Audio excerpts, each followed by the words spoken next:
What up, though? This is La Cabrona Más Chingona from Kansas City, and you're listening to the E.I.T.H.R podcast with my boy, D-Cal.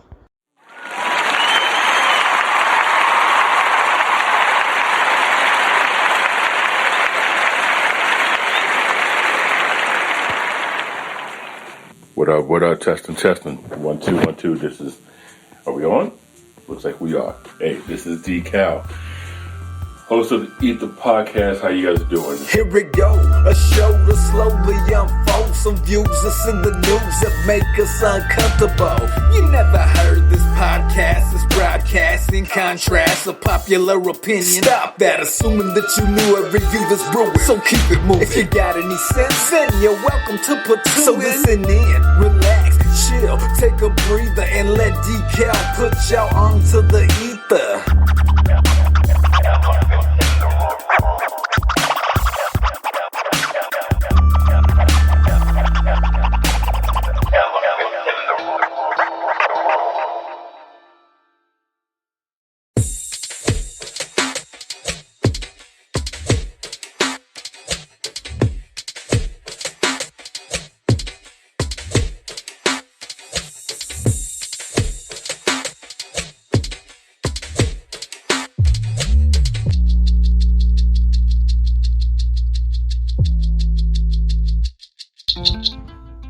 What up?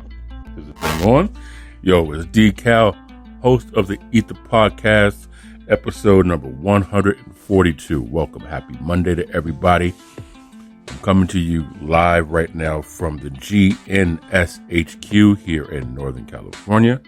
To all my listeners who are tuning back into the podcast, welcome back. And to everybody who's brand new to the podcast, welcome for the first time. The E.I.T.H.R is the elephant in the room, where we like to talk about certain topics, discussions, and issues that you normally wouldn't be able to have with your peers, because most people tend to be a little one-sided. So what we strive here to do is to give things from a different perspective, or multitude of perspectives. So even if you walk away from listening to this thing on your airwaves, you'll have a better idea of what it is that you're disagreeing with. So before we do all that, we want to go ahead and give the social media. So the Instagram and the Twitter, you can reach us at the E.I.T.H.R, TheEITHR, on Instagram, or X, as the kids call it nowadays. The number to the podcast, 916 area code 282-9372. Shoot your boy a phone call, shoot your boy a text message. And if it's something that's tasty, spicy, or intriguing, we'll get it in on the airwaves to everyone who's listening to the podcast. You can also get a free subscription to our TV streaming channel at gnsetv.com. It's free, costs you $0, just a couple seconds to fill out a profile. And that way you can see the content that we have on that. I'm trying to create my own platform for people who are looking for an additional platform for people to put their content on, because I know there's a lot of whispering in the streets about the TikTok in the United States of America. So I don't know which way that's going to go official, if the decision is being made, if we're kind of just being dangled. But in the meantime, GNSETV.com is an option for some of you guys with musical talent, acting talent, comical talent, or just want to be able to put some on. It's also on your Roku channel, so you can go ahead and take care of that. Now, we like to do what's called inspirational, motivational. We also like to give a shout out. So what I want to do first and foremost is give a shout out to everybody out there who made it another day. And I know that's kind of a cliche, low budget, low hanging fruit topic or shout out to give, but listen, man, there's a lot of people going through a whole bunch of shit that, we all don't necessarily know the demons that they're battling. So I just want to give you a shout out to let you know that there's somebody out there, at least one person that's on your team. For motivational, inspirational, we're going to do this, keep it really simple. I was watching a video with my opinion, the number one hip-hop artist, female hip-hop artist of all time, which is Queen Latifah. And she has a little piece of advice, and it's It's just not that serious. Even though it may feel that it is, whatever you're going through in the scheme of things, it's not that serious. We're going to get a word from our sponsor real quick, and then we're going to get back into the topics of what this brief episode is going to be. Decal to Eat the Podcast. Be right back. Most t-shirts are simply cool to look at and or look in. Well, so are ours. But ours also aim to send a message. They aim to put a name on obstacles that once stood in your way and aren't there anymore. Struggles that you turned into successes and crushed. You made it look easy. Shop at mile.today. Mile.today. www.mile.today. A GNS collection.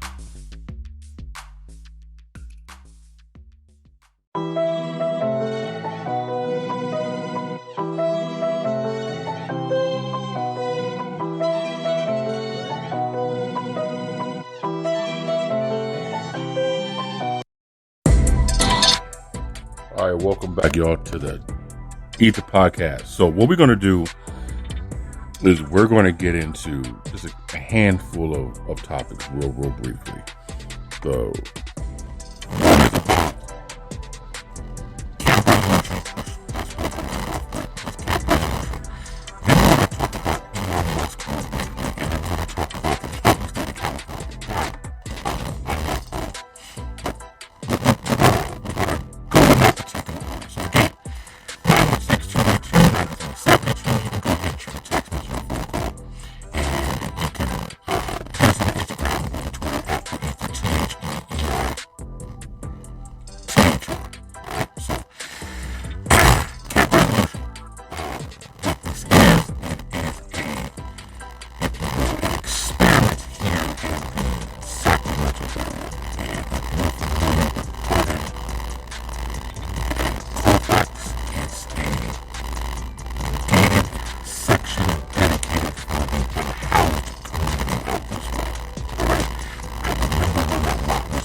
into a designated location for people to live, and they brought it to the city and gave them an idea about what it could do, give some hope, and the city of Sacramento kind of gave it like a lease, if you will. So on the Instagram, and I believe it's also on the Twitter too, there's a posting with the link to the article. You guys are more than welcome to check it out for yourself. But I'm trying to find the name so I can go ahead and pay my respects to them. So give me one quick second here. I had it up on my screen and then this shit went away. So it is Sharon and Joyce Jones, a married couple in their 50s who found themselves homeless for the first time late in life. More than 4 dozen people now live there. So I wanted to go ahead and give Sharon and Joyce Jones their kudos. And this is something that started last year. Again, I remember when it was nothing but just random spots and tents kind of sitting there. So the city is using this as an experiment. And if it goes well, then, again, I'm doing air quotes, other cities such as San Jose, California, the South Bay area, they'll consider doing something like this within their community as well. So I'm going to read just a brief insert of this, so you guys kind of get somewhat of an idea. Now, again, you can go to the Instagram and peep this out yourself. Camp Resolution, a Sacramento camp, is known. Was started in 2002 by Sharon and Joyce Jones, a married couple in their 50s who found themselves homeless for the first time in life. More than 4 dozen people now live there, some in new-looking bullet trailers provided by the city, and others in cars, tents, and more diplomatic trailers and RVs. Some residents have taken pains to make it more homey, 2 potted plants, blah, blah, blah, blah, blah. We try to make it as comfortable as possible, Joyce said, but sometimes it's impossible. It's true. Camp Resolution is different. Safe Ground Sacramento, which leases the property from the city for free, takes a hands-off approach that let residents run the camp and write their own rules. The city gave the residents a handful of residential trailers to set up portable toilets and hand washing stations and provided dumpsters and ongoing trash pickup. But that's it. So in this article, in its entirety, it talks about how the city is using this as a temporary testing to see how it goes. In the article, it does say how the city was going to contribute X amount of assistance, when in actuality they did a fraction of what they promised. And they kind of just said they don't expect it to work, they don't think it's going to work, but they're going to see if it does work. I personally think it's a fantastic idea. I am in like with this idea. Camp Resolution. I have had my fair share of struggle. I have had my fair share of being unhoused. And to know that there's a place where they can go that's designated and they can't get, I'm being, tongue in cheek, but they can't get harassed by law enforcement. That's a good sign. Just on the psyche to know I can come here, I can sleep here, and I don't have to worry about this being a place where I'm not allowed, a place where there's no loitering, a place where there's trespassing, a place where I can get bothered by whomever. One of the things that I am also deeply in like with is the city gave them full autonomy. Listen, y'all make your own rules, you do your own thing. You'll self-govern yourself, and we'll see what we can do. I love that. For my own personal, it can demonstrate we don't need people over our shoulders. We are capable of managing ourselves. We can take care of our own as long as we have a spot to call our own. We're good. I applaud Safe Ground Sacramento for doing this. I applaud the city of Sacramento for moving forward with the idea. And again, you can, throughout this article, man, you can clearly see that they're very hesitant and reluctant to do it. Probably, and again, this is just my speculation, probably based on their imaginations running wild about what could happen in a situation like this. But the beauty about it is nothing has happened, nothing negative, nothing catastrophic, nothing worth having media coverage about, talking about how this is a bad idea. It was a poor idea. It was an idea that we wish we never came up with. None of that has happened. So this is actually great. I've always leaned more towards the belief. People get stressed out and they just they're ready to snap on any little thing. And listen, we've all been to the point where we just want to we've had enough, right? Sometimes these regulations, even though they are needed, in many cases they are needed, in many cases they are required, but in some cases they're a little bit, I don't want to say overbearing, but a little bit over the line. It's just a little too much. And when you micromanage, and we all have at some point been micromanaged, you're walking on broken glass and eggshells, and any little thing you do that can possibly get you reprimanded, you don't have room to breathe, you don't have room to stretch, you don't have room to maneuver. You're a robot, which we're going to get into that later on another topic. But With this, it allows the people to demonstrate we don't need supervision. We just need an opportunity. Okay? Now,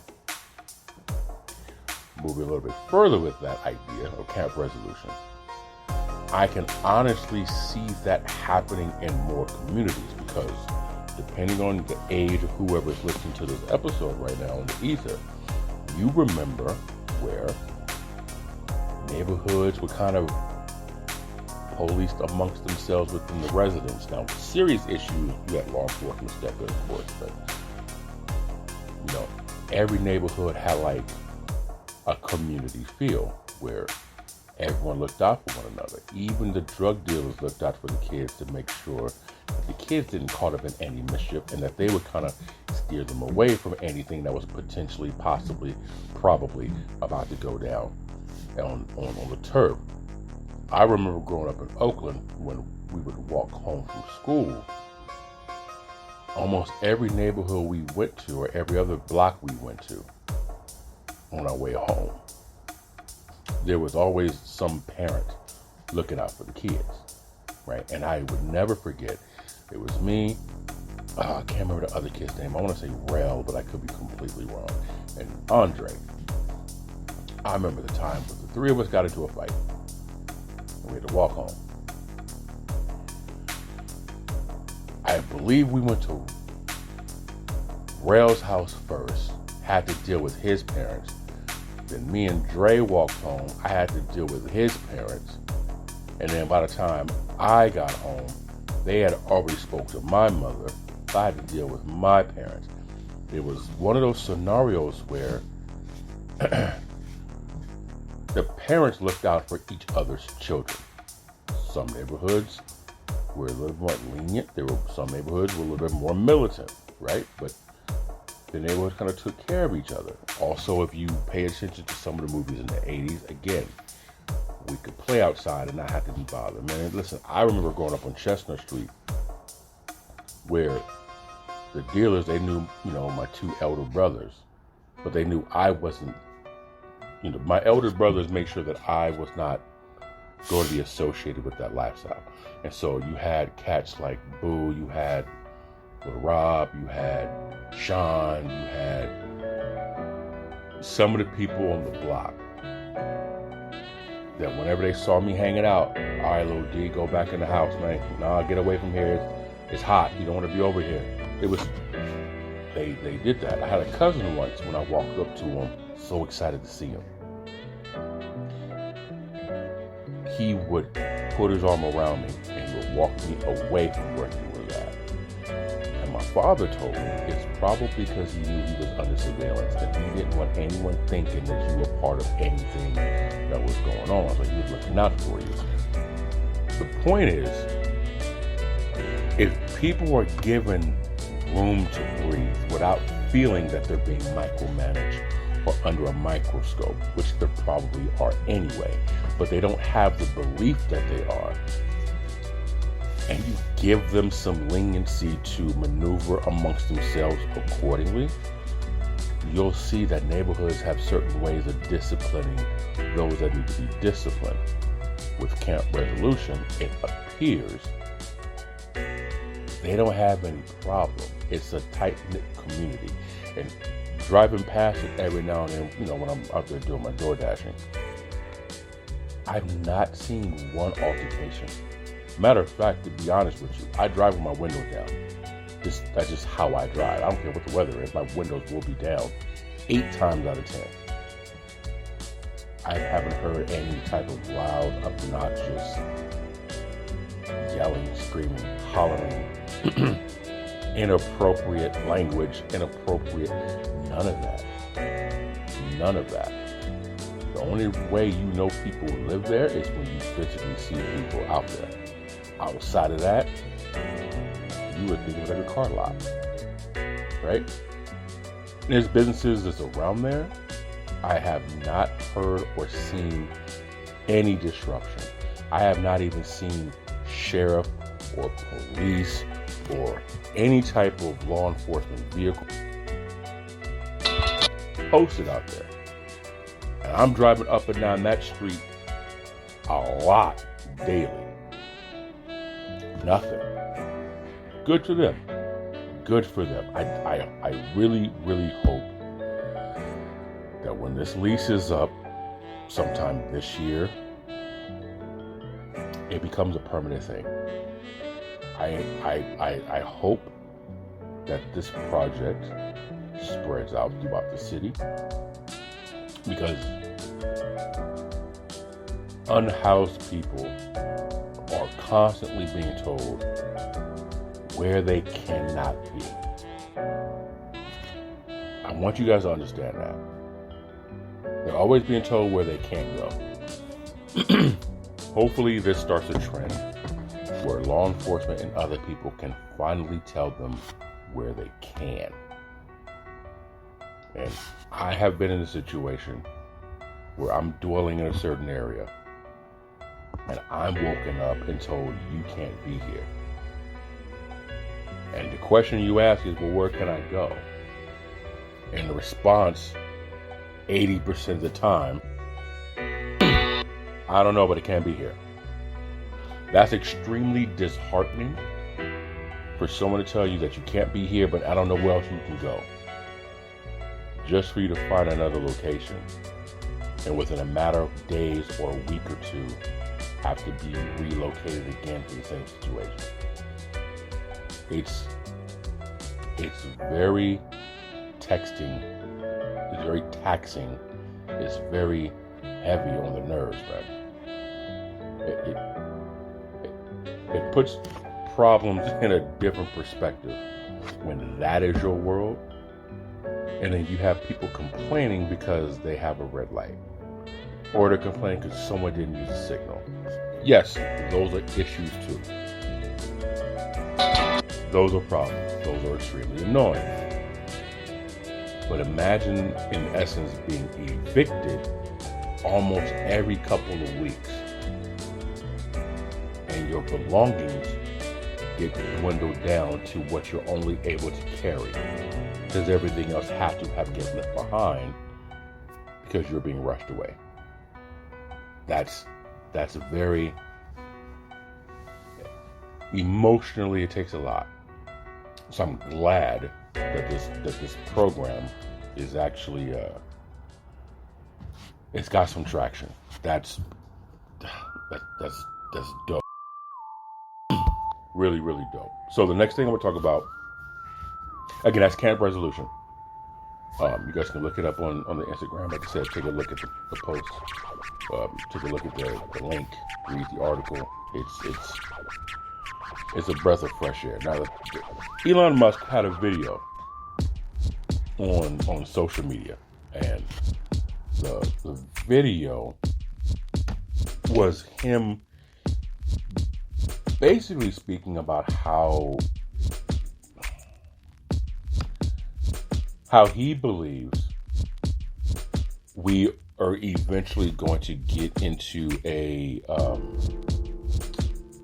what's the word I'm looking for? A universal pay scale. Right? I'm gonna see if I can find the video and post it, because I saw it. I don't know where I sent it, but it basically what it is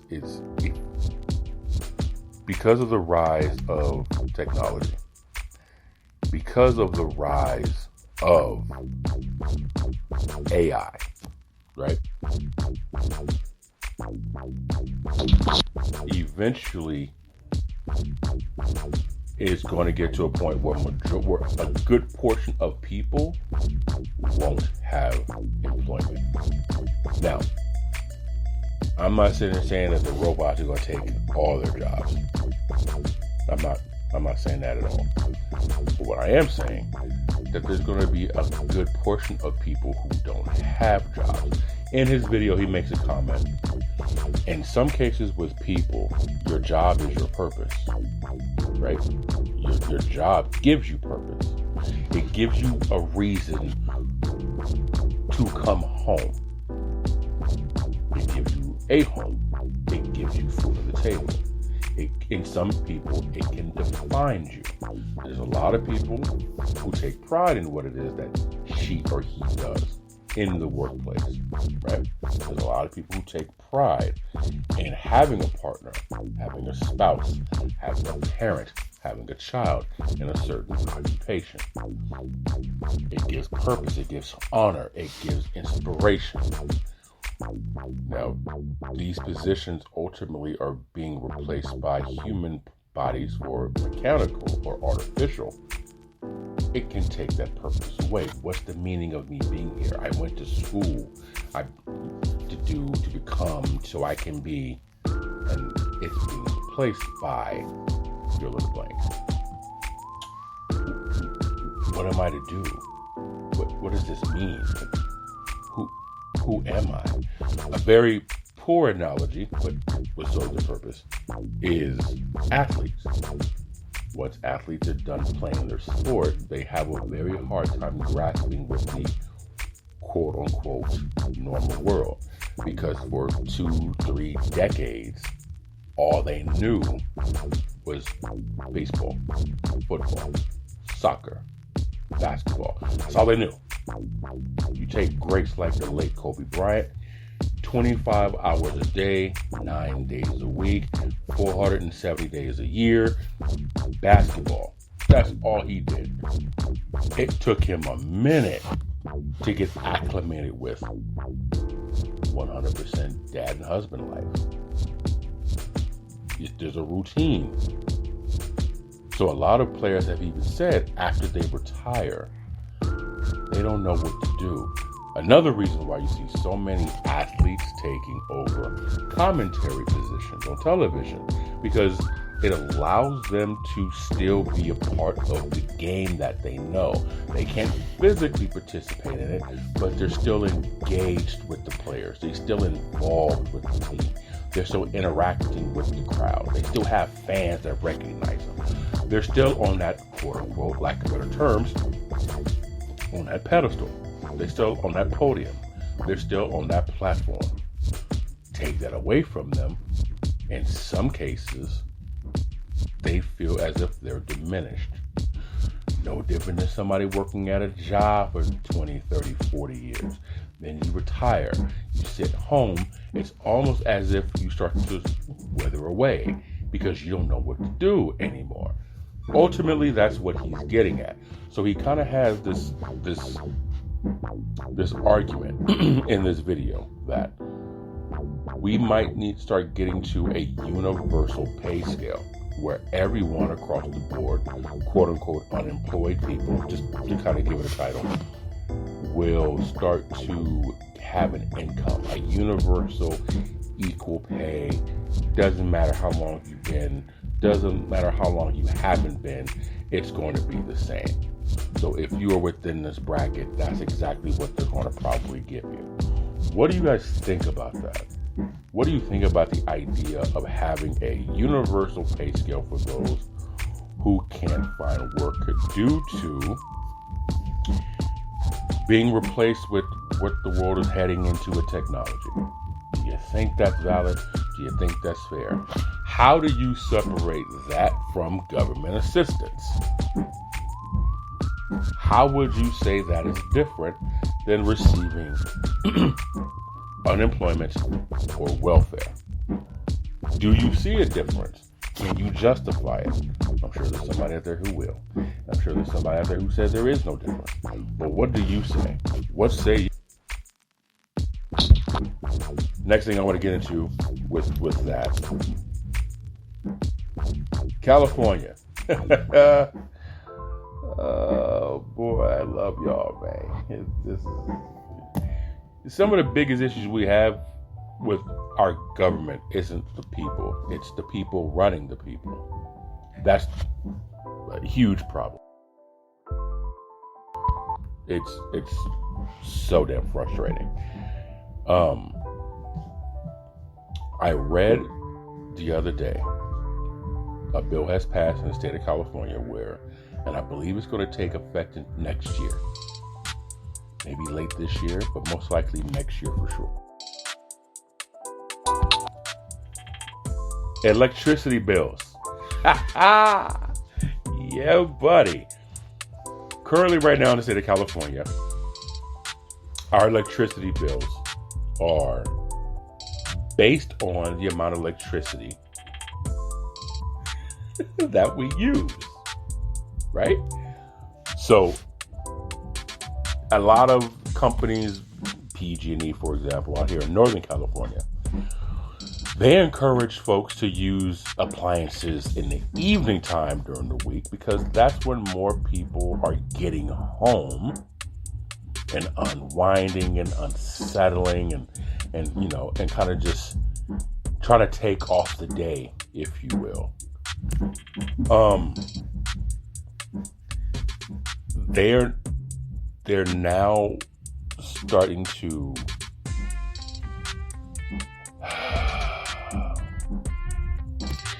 they're looking at charging people no longer on your usage. But what they're going to do is your electricity rate is going to be based off of your income. The theory behind this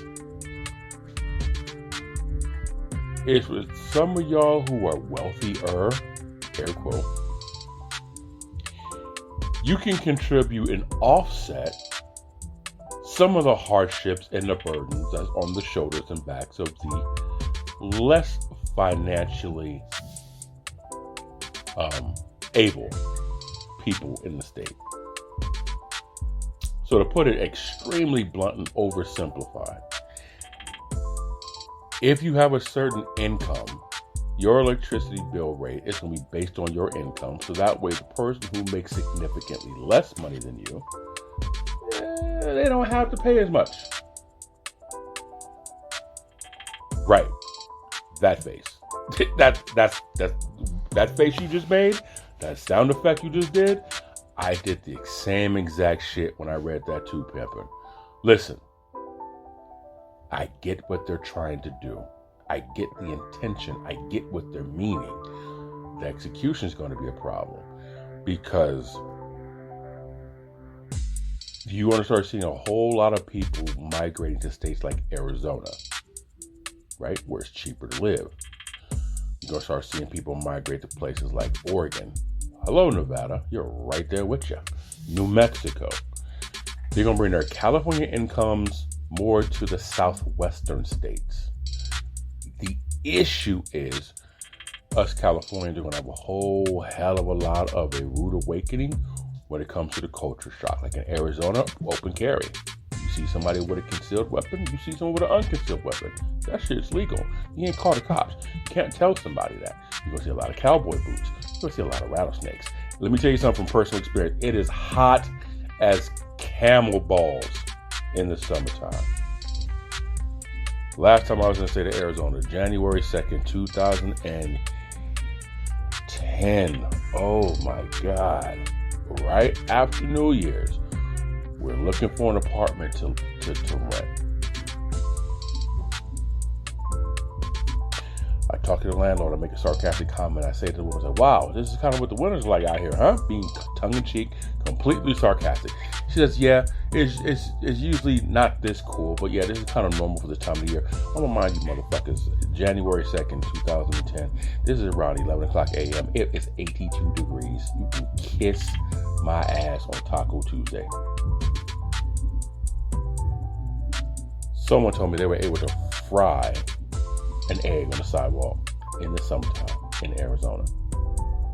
So I just want to go ahead and make that crystal clear to everybody that's listening to the podcast right now. If you move into California to Arizona, do not bring the California mindset to Arizona. They even clearly say it out there, y'all. Don't make here there, because there is what you're trying to escape here. So keep that in mind. We got to keep that in mind. But there was another article too that talked about moving to Texas, and there was another article that talked about moving to what was the other state? I can't think of it. It was Arizona, Texas, and I can't remember the third state to save my life. Can't do it. But the bottom line is this, folks. That's what the politicians are thinking about doing. They really have this. Like here's the article right here. I'm going to read just a little bit of it. And like I said, this is on the Twitter for the E.I.T.H.R podcast. So let me see if I can find the one spot. Just read you guys just a little bit of insert on this. Hold on. Let's see if I can go ahead and find it.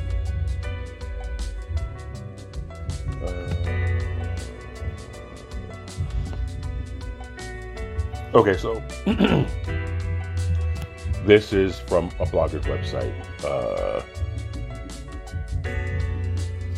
I just want to get to the point where they kind of talked about it. Come on now, computer, work with me here. Okay, that's not going to work. Bear with me, y'all. I'm so sorry for this.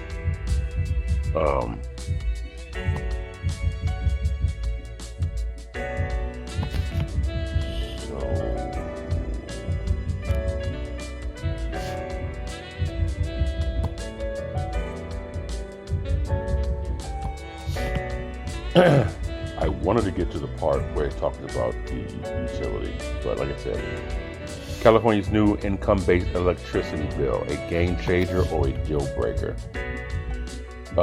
Let's hope this concept doesn't migrate other states. California passed a law that would take effect next year, so most likely 2025, which could lead to its citizens fleeing like never before. The new law would change the way electricity bills are calculated in California. So that's right here. I kind of just wondered. Okay. Traditionally, electric customers are billed based on how much electricity they use. They're usually charged based on a flat rate. Okay, I kind of talked to you guys that already. All this will be tipped on its head. California new law will tie electricity charges to household income. Lawmakers believe this will alleviate the financial burden and lower income families while asking wealthier residents to contribute more. Basically, that's kind of what I said. Progressive electric bills could lead to mass exodus from California. California's new law will create a fixed charge on electricity bills based on income brackets. According to CNET.com, customers who earn under $28,000 could save $300 a year. Anyone who makes over $180,000 could see their bill jump around $500 annually.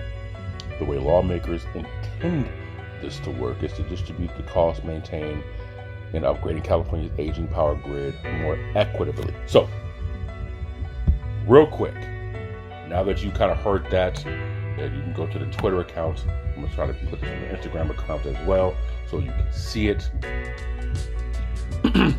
If you think that is the dumbest idea to do, which I'm in the same boat as you, it is the dumbest idea to the irony in this shit, to make the wealthier people foot the bill for the lower income people. It's not fair for them to gouge you on your electricity bill so these people over here don't have to pay their fair share. That's not fair to you making over $180,000 annually, because you're going to have your bill jump up. That's not fair to you, which is going to cause an exodus to leave California into states such as Arizona, Texas, so on and so forth. The funny part about it is, y'all the same motherfuckers that talk about tax the rich. Right. The irony in that is just, it's so compelling. It's brilliant. No? Okay. Just a side tangent real quick. This is the reason why I always laugh when people sit back and say we should tax the rich. I laugh. Why are you trying to tax bracket that you essentially wish you could get into? right? it's stupid. Secondly, they're wealthy for a reason, because they understand how money works. They'll just reshift their income to where it falls under the tax bracket that doesn't allow them to get taxed, and they're good to go. So just think about that. If your electricity bill is like the final straw of you being gouged so these freeloading lowlives at the bottom of the barrel can get a free ride, that's kind of how the wealthy looks at the average American when it comes to money. Now, let me get off my horse and take off my white wig, step down off my soapbox, and get back to the topic at hand. I think with the electric bill, it's stupid. I get the intention. The issue is a lot of these politicians, a lot of these senators, a lot of these people in office, they haven't been in touch with the average American man or woman in so many decades. They have forgotten that you can't go to the movies, get popcorn, get a soda for $0.25. They're still stuck in that era of a mindset. They know integration happened, but they haven't necessarily witnessed it, because the same people that were integrated for their job still sits right next to them in that room. So they don't really get a good gist of the world we live in. They just see everything on paper. They look at analytics, they look at percentages, they have advisors, they look at charts, they have projected meetings and presentations, and that's the world they live in. So they're not necessarily part of the one that we are in. I get what they mean though, right?